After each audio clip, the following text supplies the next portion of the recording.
Hello, I'm Pallavi Kumari और my channel is golden nursing channels. तो आज मैं आपको फैमिली पढ़ाने जा रही हूँ। तो आपको पसंद आए तो मेरा चैनल लाइक और शेयर करिएगा।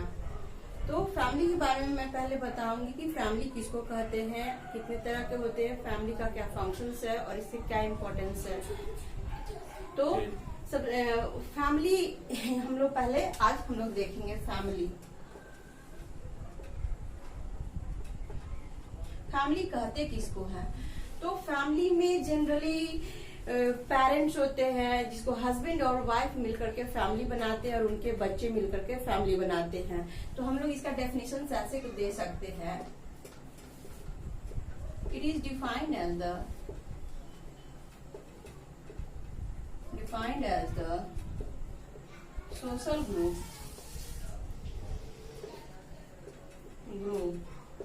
in which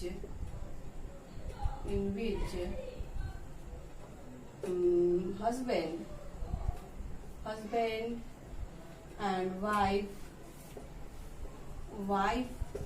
and their children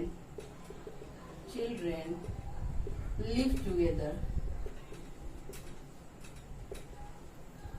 is called family। तो जैसा कि हम लोग डेफिनेशंस में देख रहे हैं कि it is defined as the social group in which husband and wife and their children live together is called as the family. Family में हस्बैंड वाइफ और उनके बच्चे साथ में रहते हैं। तो ये इसका डेफिनेशंस है। अब हम लोग देखेंगे कि फैमिली का क्या नेचर होता है। फैमिली का क्या नेचर होता है।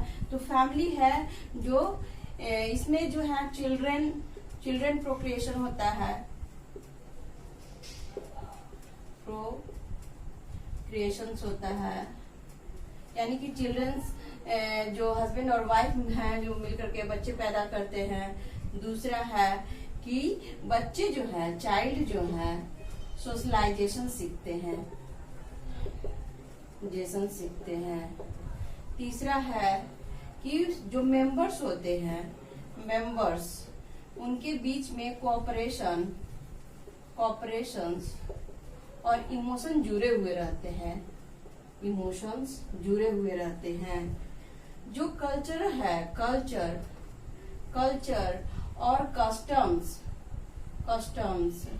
जितनी भी जो कल्चर है, जैसे कि हिंदू फैमिली का जो है तो वो वहाँ जो बच्चे वो पैदा होते हैं वो हिंदू कल्चर को सीखते हैं। तो इस तरह से हमारा फैमिली कहलाता है। बच्चे पैदा करना, उनका पालन पोषण करना, उनका सोशलाइजेशन करना, बच्चे जो भी हैं फैमिली से सीखते हैं, अपने पेरेंट्स से सीखते हैं, है ना। बच्चे और उनके माता पिता में स्नेह बनाना, हस्बैंड वाइफ के बीच में प्यार बना रहना और एक इमोशनल और कोऑपरेशन की भावना रहती है।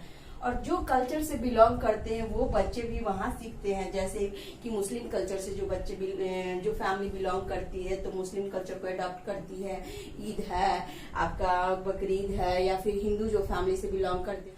अब हम लोग फैमिली का जो टाइप्स है वो हम लोग देखेंगे। तो इसमें बहुत तरह के टाइप्स है, विभिन्न तरह के टाइप्स है जो डिफरेंट तरह के बेसिस के आधार पे, on the basis of residence है, on the basis of marriage है, on the basis of types है, on the basis of urban और रूरल है।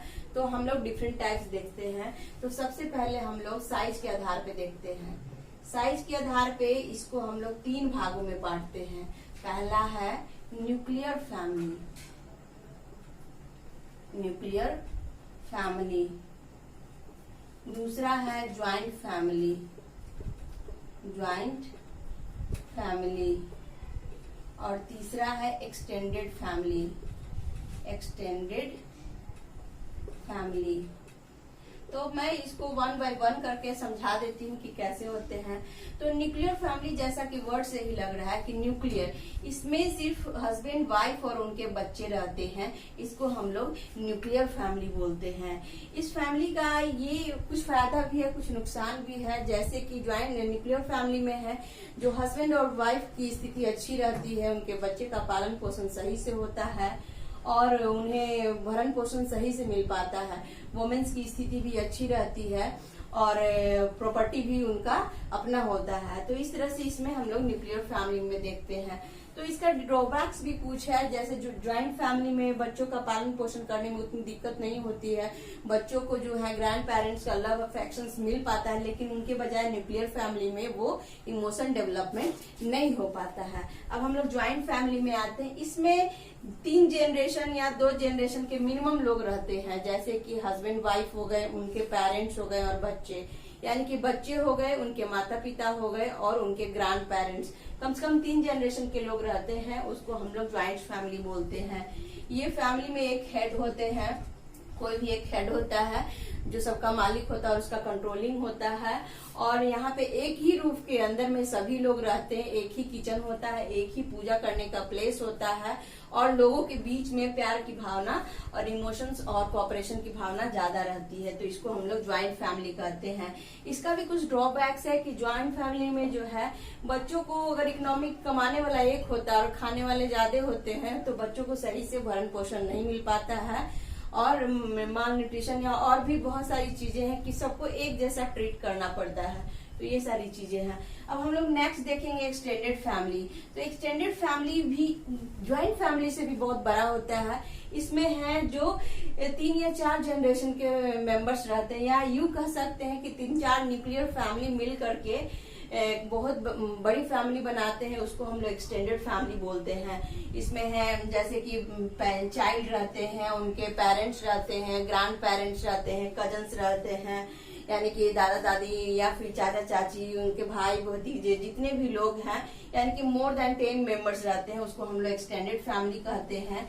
और इसमें है मेंबर्स की संख्या ज्यादा रहती है तो कोऑपरेशन की भावना ज्यादा रहती है, बच्चों का विकास अच्छे से होता है, लव अफेक्शन अच्छे से होता है, और बहुत सारा ड्रॉबैक्स भी है कि ज्यादा लोग रहते हैं तो ज्यादा गैदरिंग होती है, लेकिन बहुत ज्यादा संख्या में इसमें मेंबर्स रहते हैं।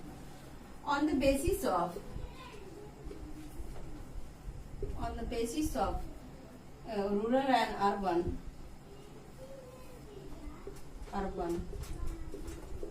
ये 2 तरह की फैमिलीज है। तो रूरल फैमिली जिसको कहेंगे कि जो कि गांव में रहती है, गांव में जो कि गांव के परिवेश में रहती हैं। गांव का परिवेश कैसा होता है पता ही है आप लोग को, कि वहाँ का मुख्य पेशा कृषि होता है, पशुपालन होता है, मुर्गी पालन होता है, या फिशरी, इस तरह के कुछ पेशे होते हैं। जनरली कृषि होता है जो गांव में रहते हैं, या कच्चा हाउस या पक्का हाउस में लोग रहते हैं। तो ये रूरल फैमिली, हम लोग रूरल फैमिली भी उसको बोलते हैं, जो गांव में रहते हैं। वहाँ पे शहरों की जैसा सुख सुविधाएं उतना नहीं रहती है, वहाँ का जीवन सादा जीवन होता है, और लोग खेतों में काम करते हैं और एक दूसरे के साथ बातचीत करते हैं, और कोऑपरेशन की भावना भी अच्छी रहती है। उसी के अपोजिट अर्बन फैमिली, तो अर्बन वर्ड से ही लग रहा है कि शहरी, शहर में जो फैमिली रहती है उसको अर्बन फैमिली बोलते हैं। यहाँ के लोगों का मुख्य पेशा होता है नौकरी या बिजनेस या शॉप, या फिर कोई भी दुकान करना है, किसी भी तरह का कोई भी छोटा मोटा या बड़ा बिजनेस या ऑफिस वर्क करते हैं।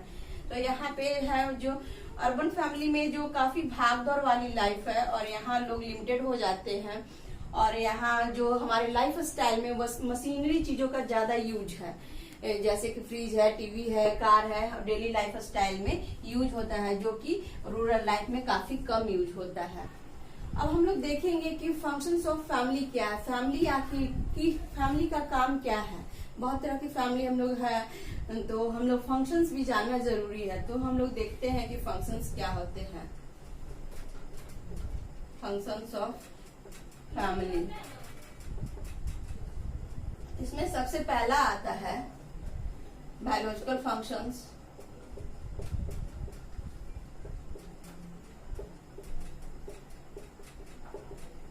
दूसरा है फिजियोलॉजिकल,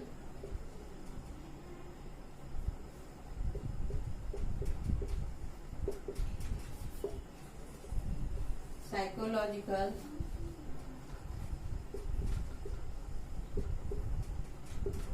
चौथा है सोशल फंक्शन,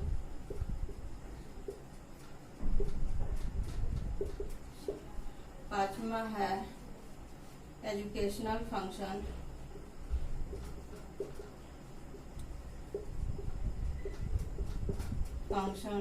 छठा है कल्चरल फंक्शन,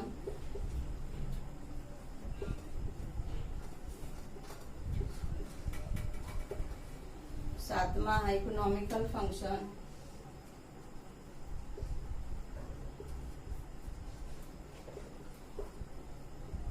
तो हम लोग बहुत सारे हैं, तो हम लोग 1 बाय 1 करके सारा कुछ समझेंगे कि फैमिली का क्या फंक्शंस है।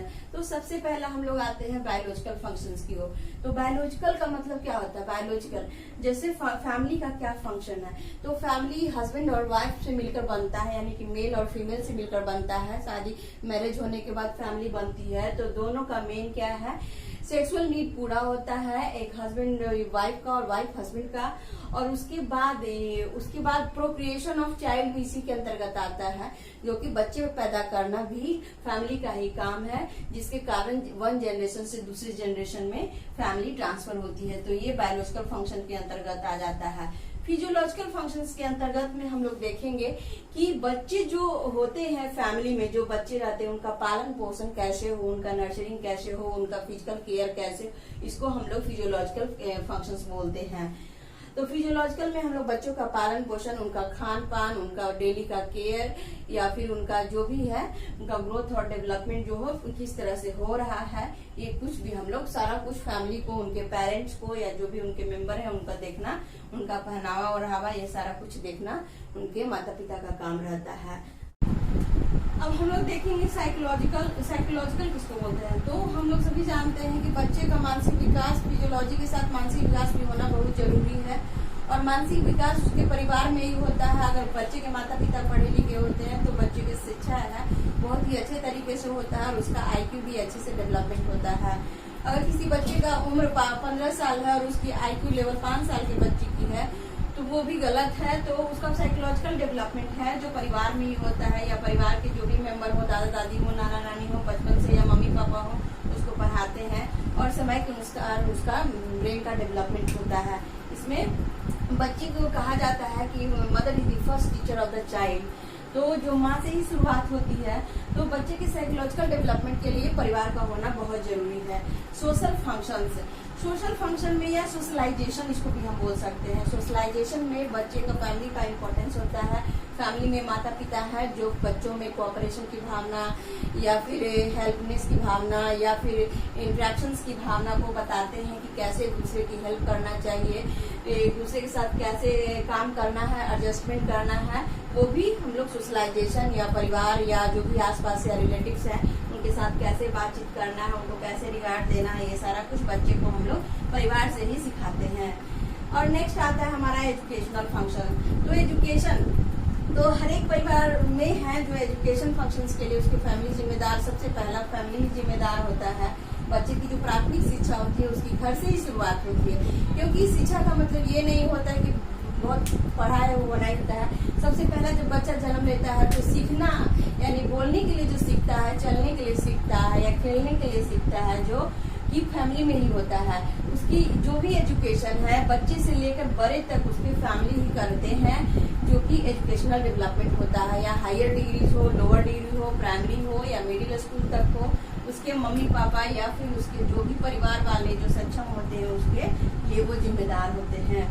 कल्चरल फंक्शन से क्या समझते हैं? कल्चरल फंक्शंस का मतलब होता है कल्चर, यानी कि जो भी कल्चर या रिलीजन से हम लोग जो बिलोंग करते हैं, जैसे कि मुस्लिम्स है, हिंदू है, सिख है, ईसाई है, डिफरेंट कल्चर्स के लोग रहते हैं हमारे इंडिया में। तो जो कल्चर से उसका फैमिली बिलोंग करता है वही कल्चर उनके बच्चे में भी आता है। जैसे हिंदू के जो बच्चे हैं वो हिंदू फेस्टिवल्स और हिंदू कल्चर को अडॉप्ट करते हैं, जैसे दुर्गा पूजा है, सरस्वती पूजा है, छठ पूजा है, या फिर और भी जितने जो कल्चर है, पहनावा है, खान पान है, या और भी तरीके हैं जो कि कल्चरल से रिलेटेड है, वो सारा कुछ वो अपने परिवार से, अपने पेरेंट को देखकर, अपने आसपास को देखकर वो सीखता है। इकोनॉमिक फंक्शन तो बहुत ही जरूरी है, क्योंकि बिना इकोनॉमिक फंक्शंस के बच्चे का डेवलपमेंट होना, उसका पालन पोषण होना, मेंटल और फिजिकल ग्रोथ होना काफी कम है और उसका आगे बढ़ पाना मुश्किल है। इसलिए फैमिली में जो भी सोर्स ऑफ इनकम कहीं से भी आना चाहिए। कमाने वाला या तो पेरेंट्स हो, माता हो या पिता हो, कोई भी है, सोर्स ऑफ इनकम होना जरूरी है फैमिली को चलाने के लिए, खान पान के लिए, भरण पोषण के लिए, या फिर कपड़े के लिए, या एजुकेशन के लिए, इंटरटेनमेंट के लिए, और भी जितनी भी नीड्स हैं वो बिना पैसे के संभव नहीं है। इसलिए परिवार में कोई कमाने वाला भी होना चाहिए जो कि इकोनॉमिक को पूरा करे। तो आई थिंक आपको समझ में आ गया होगा कि फैमिली का फंक्शंस क्या है। ये इम्पोर्टेंट फंक्शंस है। इसके अलावा और भी फंक्शंस हैं तो जो कि फैमिली पूरा करती है, कि बच्चे के हर एक नीड को पूरा करती है और जनरेशन को बढ़ाती है, सोशलाइजेशन करती है। तो ये सारा चीज फंक्शंस है जो फैमिली का है। Okay, thank you.